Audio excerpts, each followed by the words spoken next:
હજારો માનવ મહેરામણ સાથે 4 કિલોમીટર લાંબી મા ઉમિયાની નગરયાત્રાની તડામાર તૈયારીઓ 1869 વર્ષથી નિજ મંદિર ઊંઝામાં બિરાજમાન જગતજનની મા ઉમિયાની ભવ્યાતિભવ્ય નગરયાત્રા વૈશાખ સુદ પૂનમે નીકળશે. સમગ્ર ઊંઝા નગર આ દિવસે મા ઉમિયાની ભક્તિના રંગે રંગાશે. તારીખ 12/5/2025 સોમવારે સવારે 8:15 કલાકે નગરયાત્રાને મહેસાણાના કલેક્ટર શ્રી S.K. પ્રજાપતિ લીલી ઝંડી આપી પ્રસ્થાન કરાવશે.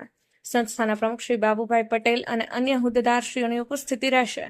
શ્રી ઉમિયા માતાજી સંસ્થાન ઊંઝા દ્વારા નગરયાત્રાની પૂર્વ તૈયારીના ભાગરૂપે આયોજન કમિટીની બેઠક યોજાઈ હતી, જેમાં વિવિધ કમિટીઓની કામગીરીની સમીક્ષા કરવામાં આવી હતી. જગતજનની સમાજ કલ્યાણી રાજરાજેશ્વરી મા ઉમિયાની પ્રતિવર્ષે નીકળતી પરંપરાગત નગરયાત્રા ચાલુ સાલે વૈશાખ સુદ પૂનમ તારીખ 12/5/2025 રોજ ભવ્યાતિભવ્ય રીતે નીકળશે, જેમાં ધાર્મિક ભાવના ધરાવતા ભક્ત મંડળો, મહિલા મંડળો તેમજ સમગ્ર ઉમિયા પરિવાર સંગઠનના ભાઈઓ તેમજ બહેનો, સંસ્થાના કારોબારી સભ્યશ્રીઓ, દાતાશ્રીઓ તેમજ રાજસ્થાન, મધ્યપ્રદેશ, મુંબઈ, ગુજરાત જેવા વિવિધ વિસ્તારોમાંથી પધારેલા મા ઉમિયાના ભક્તો નગરયાત્રામાં જોડાશે. મા ઉમિયા ભવ્ય સુશોભિત એવા દિવ્ય સ્થાનમાં બિરાજમાન થઈ ઊંઝા નગરના માઈ ભક્તોને દિવ્ય દર્શન આપવા શહેરના રાજમાર્ગો પર પરિક્રમાએ નીકળશે. મા ઉમિયાની નગરયાત્રાના વધામણા કરવા અને માતાજીના દર્શન કરવા શેરી, મોહલ્લા, ચોક, સોસાયટીઓ, ગંજ બજાર, અન્ય બજારો અને રાજમાર્ગો પર લીલા તોરણ બાંધી સાડીઓ બિછાવી તેમજ ઠેર ઠેર માતાજીની આરતી અને પૂજન માઈ ભક્તો દ્વારા કરાશે. તમામ જ્ઞાતિ જાતિના સમાજો, વિવિધ સંસ્થાઓના હોદ્દેદારશ્રીઓ સહિત આગેવાનો મા ઉમિયાને આવકારવા થનગની રહ્યા છે. સમાજો, સંસ્થાઓ, ગ્રુપ દ્વારા સ્વાગત બેનરો, કમાનો લગાવાશે. નગરયાત્રાના દિવસે સમગ્ર ઊંઝાવાસી વેપાર ધંધા સ્વયંભૂ બંધ રાખી મા ઉમિયાના ઉત્સવમાં ભક્તિભાવથી જોડાશે. સમગ્ર નગરયાત્રાનું સોશિયલ મીડિયાના વિવિધ પ્લેટફોર્મ પરથી જીવંત પ્રસારણ કરવામાં આવશે. નગરયાત્રાની વિવિધ ઉછામણીના યજમાન બનવા અને ભોજન બુંદી પ્રસાદના દાતાશ્રી બનવા ભક્તોએ ઉત્સાહ ઉમંગભેર ભાગ લીધો. મા ઉમિયાની નગરયાત્રામાં હાથી, ઘોડા, વિવિધ પ્રકારની બગીઓ તેમજ આરોગ્ય સુખાકારી જનહિતાય ના સૂચક ટેબલો સહિત અમદાવાદ, સોલા, ઉમિયાધામ અને શ્રી ઉમિયા શરણમ ના ટેબલો વગેરે જન સમુદાય માટે વિશેષ આકર્ષણ બનશે. આમ જુદી જુદી 165 જેટલી વિવિધ આકર્ષક ઝાંખીઓની નગરયાત્રા સુશોભિત થશે. સમગ્ર નગરયાત્રાનું સુવ્યવસ્થિત આયોજન સંસ્થાના સક્રિય કાર્યકર્તાઓ તેમજ ઉમામાઈ મંડળના સમગ્ર ટીમ સંભાળશે. બહેનો ઝવેરા વાવશે અને મહેંદી મૂકી મા ઉમિયાના રંગે રંગાશે.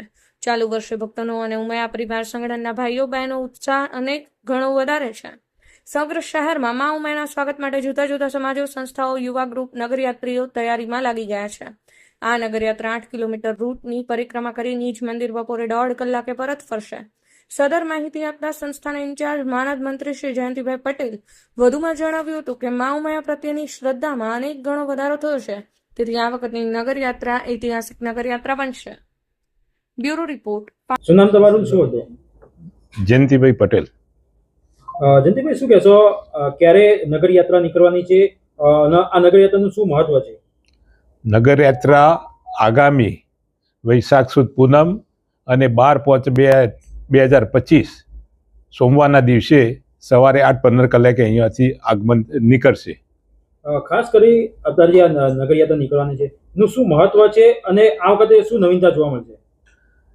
નગરયાત્રાનું મહત્વ દિન પ્રતિદિન અહીં આવનાર યાત્રિકોની સંખ્યા ખૂબ વધી રહી છે અને માતા પ્રત્યેની આસ્થા લોકોની એ રીતે જ ઉમંગથી લોકો જોડી રહ્યા છે અને એના હિસાબે અહીં યાત્રિકોનો સતત ધસારો રહ્યા છે. આ વખતે આકર્ષણનું કેન્દ્ર શું રહેશે? આકર્ષણના કેન્દ્રમાં તો દર વખત અમારા જે વિવિધ ટેલબાઓ ને બધું હોય છે એ જ રીતે એમાં સુશોભિત કરી અને એમની સંખ્યામાં પણ વધારો થયો છે. એટલે આ રીતે લોકોને એમાં સંખ્યાનો વધારાથી ગમશે. કેટલી સંખ્યા જોડાય તેવું લાગી રહ્યું છે? હજારોની સંખ્યામાં દૂર દૂરથી લોકો આવતા હોય છે. એટલે ચોક્કસ આંકડાની રીતે આપણે વાત નથી કરતા, પરંતુ દૂર દૂરથી એટલે કચ્છ, કાઠિયાવાડ, રાજસ્થાન, મધ્યપ્રદેશથી પણ લોકો જોડાઈ અને હજારોની સંખ્યામાં લોકો આવતા હોય છે. કેટલા ટેબલો જોડાશે એવું કઈ? અંદાજે 165 જેવું ટેલબાઓ જોડાશે.